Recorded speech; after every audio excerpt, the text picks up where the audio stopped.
Assalamualaikum warahmatullahi wabarakatuh. Selamat siang, selamat pagi, selamat sore, para sajian.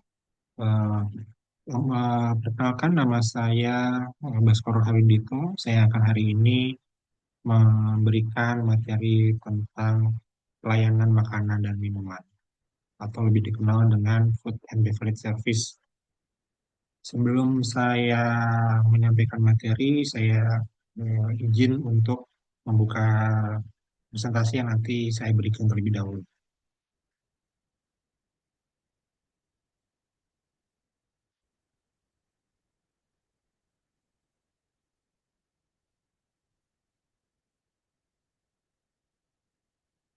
Oke, baik. Eh, di pertemuan kali ini kita akan memulai pertemuan pertama untuk mata kuliah Food and Beverage Department. Pada pertemuan ini kita akan membangun pemahaman dasar tentang bagaimana sebuah departemen F&B berfungsi dalam suatu hotel atau di dalam suatu restoran. Dalam dunia hospitality, food and beverage bukan hanya tentang memasak atau menyajikan makanan, tetapi tentang menciptakan pengalaman yang mengesankan bagi tamu. Itulah mengapa di food and beverage service dianggap sebagai jantung dari operasional hotel, dikarenakan berperan besar terhadap kepuasan tamu dan citra hotel.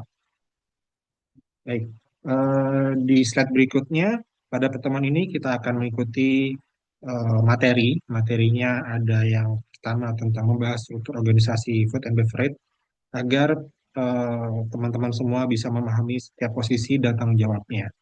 Kedua, kita akan mempelajari tentang hubungan food and beverage dengan departemen lain. Karena keberhasilan yang ada di pelayanan itu sangat ditentukan oleh kolaborasi antar departemen.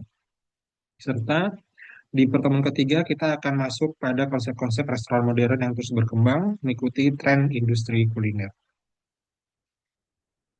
Contoh studi kasus, seperti misalkan dalam sebuah event wedding, food and beverage tidak hanya menyajikan makanan, mereka pun juga harus bekerja sama dengan banket, mengenai layout, mengenai housekeeping terhadap linen, serta engineering untuk memastikan AC berfungsi secara optimal, dan dengan sales untuk memahami kebutuhan klien. Materi berikutnya kita membahas tentang food and beverage, struktur organisasi yang ada di FB. Kalau teman-teman lihat di slide itu setiap peran memiliki kontribusi berbeda namun saling terkait.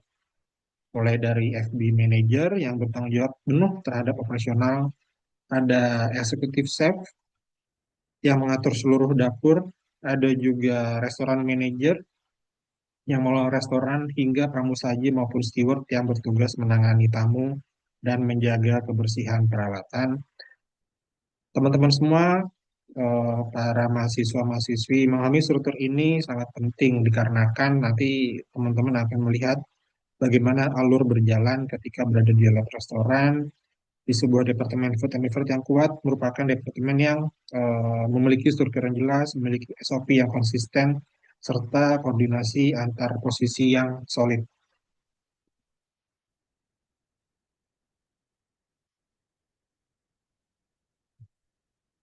Oke, ini terkait dengan tadi yang sudah saya sampaikan, yaitu di restoran itu ada namanya greeter, ada namanya waiter atau pramusaji, ada captain, ada head waiter maupun manager. Selain itu, di restoran pun juga ada yang namanya room service, ada order taker, itu yang dia menerima pesanan melalui telepon yang berasal dari kamar. Ada pramusaji yang mengantar makanan ke kamar maupun supervisor serta manajer. Ada juga divisi bar dan banket serta kitchen.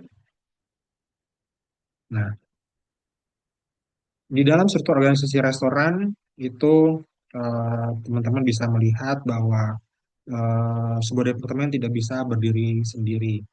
Departemen freight sangat bergantung pada departemen lain. Misalnya ada namanya purchasing menyediakan bahan baku yang fresh, ada housekeeping yang menyediakan linen, engineering memastikan peralatan seperti kompor, oven, dan dishwasher berfungsi baik, serta finance yang melakukan pengontrolan biaya dan revenue.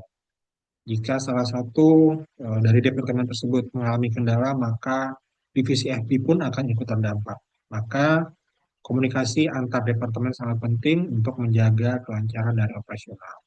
Mungkin beberapa contoh kasus yang bisa saya berikan yaitu pernah terjadi di restoran itu AC-nya mati di jam makan siang sangat ramai. Nah, FB pun harus segera meminta bantuan dari engineering untuk segera memperbaikinya. Kenapa? Karena memang tugas dan tanggung jawab dari kelistrikan, dari fasilitas yang mungkin bermasalah itu ada di bagian engineering.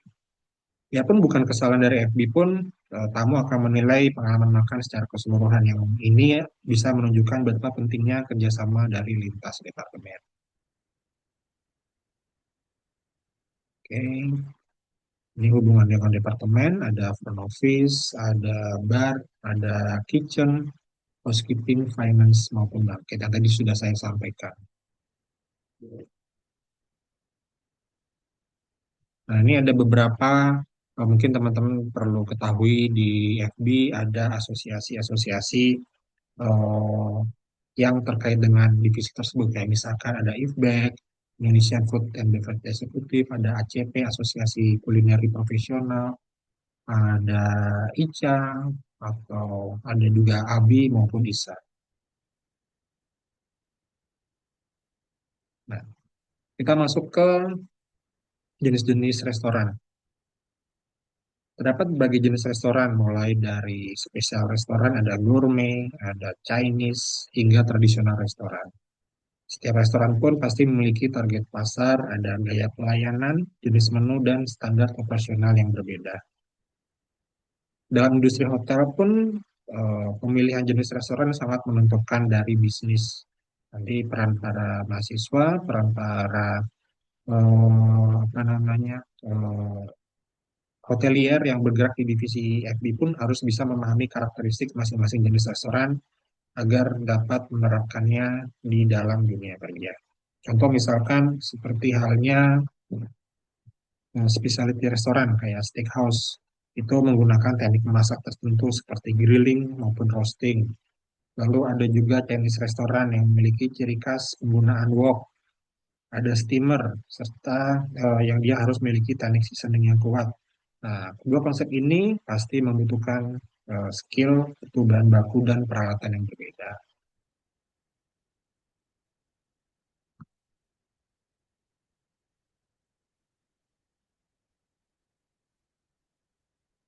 Oke. Lalu ada juga, kalau tadi kita lihat yang pertama itu spesial restoran, eh, biasa disebutnya formal restoran, lalu ada juga yang namanya informal restoran. Ada namanya teras restoran, ada fish and chip dan cafe. Nah, kalau kita biasa kalau dilihat dari namanya ada teras restoran, berarti dia restoran yang memang dia punya ruang outdoor untuk tamu yang ingin biasanya merokok, terus ingin menikmati udara, ingin menikmati suasana yang baru itu ada namanya biasa teras restoran. Ada juga fish and chip, itu restoran yang dia menjual restoran tersebut menjual makanan yang di apa ya, yang digoreng, base-nya dari ikan, lalu dikasih dengan cocolan misal saus tartar atau bisa juga pakai mayones. Lalu ada juga kafe yang sekarang sudah menjamur dan banyak ada di kota besar maupun kota kecil.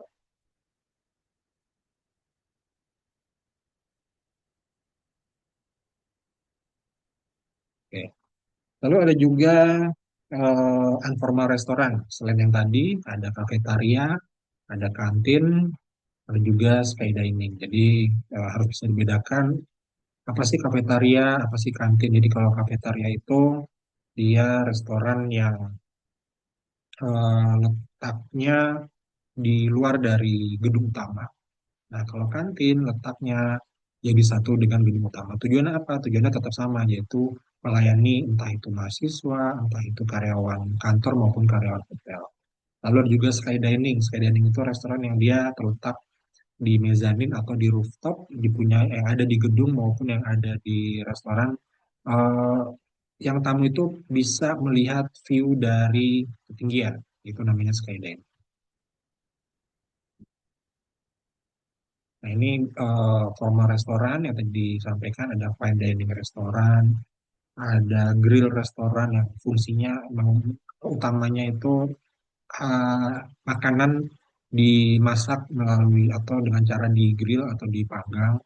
Nah, kalau fine dining itu restoran resmi yang biasa tamu itu datang dengan menggunakan jas, bagi laki-laki ya, terus perempuan menggunakan blazer. Makanannya itu harganya mahal, vibes-nya mewah. Biasa opennya itu dari siang menjelang sore sampai dengan malam. Lalu ada bistro serta supper club. Nah, ini beberapa restoran lainnya.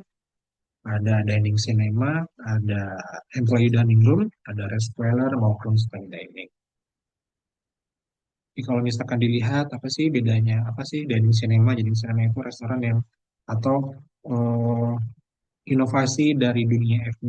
Jadi kamu membeli tiket bioskop itu sudah include dengan hidangan makan malam ataupun sudah jadi satu paket dengan jamuan makan. Jadi pada saat sambil makan, tamu atau konsumen bisa sambil menikmati film yang diadakan di dalam bioskop.